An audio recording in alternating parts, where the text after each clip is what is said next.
So we've come to our final video in the series. Yes. Cheers. Thanks for doing this with me, John. Absolutely. So to give you folks a little bit of a background, I had this crazy ass idea to be like, hey, what if we did some like beer basics videos? And John was super kind enough to just go along with it. I said, let's just drink beer and like laugh about some beer facts. Is that kind of what you're looking for? And I was like, yeah, no, that's exactly it. I'm like, all right, sounds. Get out of my head. Yeah, not painful at all. And the passion that you have for it is so contagious because I've always enjoyed beer. I've always, I love drinking beer. I love learning about beer. But when you and I talked about it, I was like, how are we not? We got to do something with this. Like, this is way more exciting than any brewery tour I've ever been on. And there's only so much you can do in their defense in a small tour. You know, you got to play to the crowd a little bit. There's a depth of knowledge, and absolutely, you can get as much or as little as you want. You know, so those tours are meant to be for everybody. 100%. You know, so, 100%. Yeah. What we wanted to do is kind of just get your take on beer and where it is now, where it's going. Yeah. Let's just kind of do what's the state of beer right now?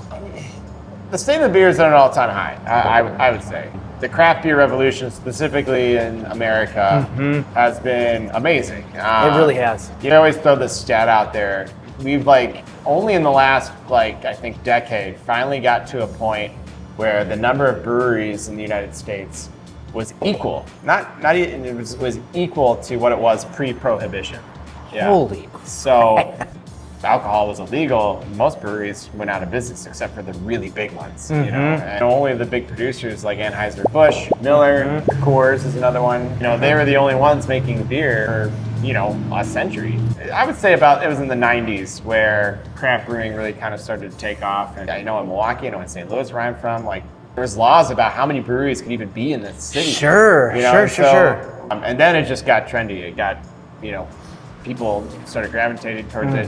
My generation, millennials, particularly, are into breweries. Absolutely. And we like the breweries that come with cool stuff. We have a lot of family-oriented stuff, I would say, in our breweries here. Like we have board games in the back. Totally. You want your family, you want people to come there. I went to a brewery a couple weeks ago that had old 80s arcade games. Yeah. And I was like, yeah, I'm going to go to that place. That's awesome. And my son played for 2 hours on all those. When you're going downtown now or you're going out,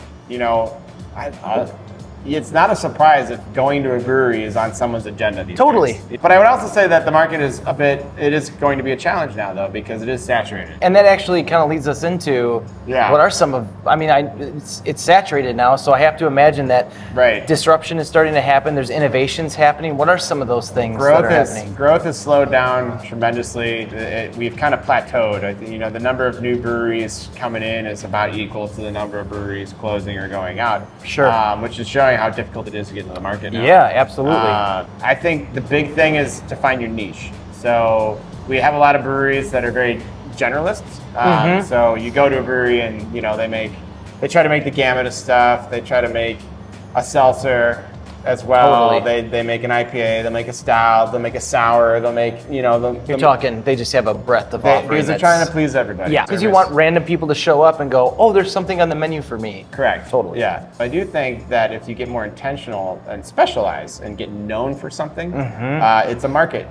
This is a competitive environment. So part of the reason New Barons chose to go lager focused is we wanted to be a standout in that particular realm of beer. I can totally see that too. Well, I also love lager. There you go. So if I find out there's somebody that's focusing on lager. Yeah. I love lager. I love lager. I love lager. But yeah, you see breweries that are sour specialists now. They're really good at making barrel-aged beer. They're really good at making the ever-changing IPA. And I think you're going to see more of that because instead of just being like, hey, everybody, I'll be like, hey, people that like this, we're really good at it. And if you execute on what you're saying that you're good at, I think that's will keep you maybe ahead of the pack. And I have to imagine it comes down to a little bit of a passion too, because I think you even said, I love making lagers. I do love lager. The trick for any craftsman, if you're in beer, whatever artisan you are, the trick is bridging that passion with what you're good at and what what sells. Honestly. Right. Sometimes I say merging like going we on. don't need more breweries, we need more brands. You know, like Sure. So, like we have a lot of brewing equipment now in the market, so you can, if you're a brand and want to start making beer, you can probably go find a brewery that you can make it at, or will make it for you. Yeah, like if you're a podcast and you sucker some people into making a beer for you. Yeah, there you go. Yeah. So, you know, I think economically you're going to see more creative business models. It's gonna be fun. It sounds fun. Yeah, totally, to keep it going. So we look at market reports and okay. the percentage of people drinking beer versus wine versus seltzers versus spirits. There's always a new kid on the block. So like seltzers is probably the latest trend. Now RTDs, which are like tequila mixed with juice. You know, yeah, like ready pours. Yeah. Those have, you know, double-digit growth. You know, they have. It's insane. But then you see like White Claw's double-digit decline because it's being, you know, there's being something replaced there's by something something better and sexy. Yeah. But beer over the decades has stayed like plus or minus 1% every year. Now that's about as consistent as your damn water going into this thing. So that's crazy. It makes me, I get comfort in that because like no matter, and it's been around since the beginning of civilization. So yes, there's always going to be beer drinkers. But then the industry as a whole, I think, will have some challenges with innovation, sustainability. I think will be I think so. Yeah. So with climate change, I think we you know, it's a biological product that we make. So we even saw it just a few years ago. Barley prices went through the roof, and that's because barley farmers in the United States and Canada had just an awful year with drought and conditions and things like that.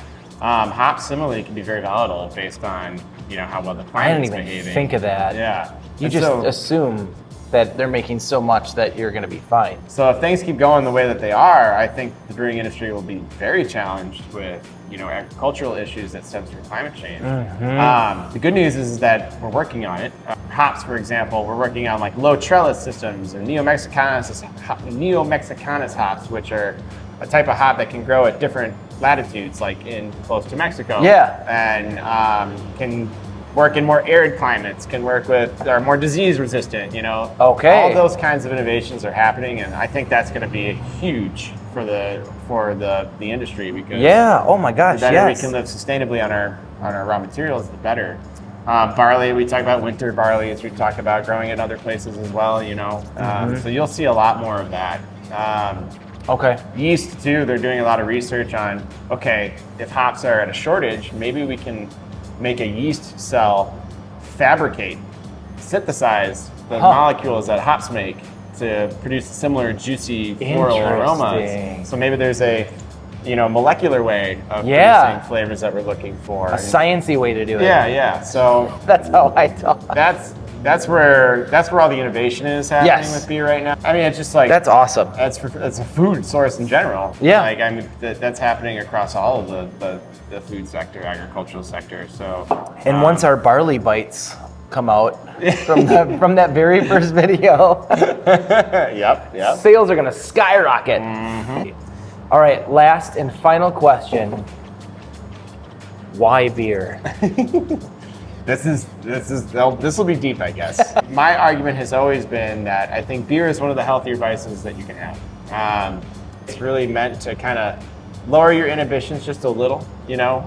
Take the edge off for some folks. Which I think is perfect for, you know, what we're doing. We're sitting and having a conversation. Absolutely. Absolutely. And the beverage that we're consuming brings us together. Yeah, just get back to, you know, let's have a few beers with our friends and talk about the world. Yeah, if we all do that, I think we're better off. I am with you 100%. Cheers. Cheers. Everybody come to New Barons, have a beer with us. And I don't know, we'll see you around. We'll see if we do some more of these videos because this was fun as shit. Come hang with us. All right, bye everybody.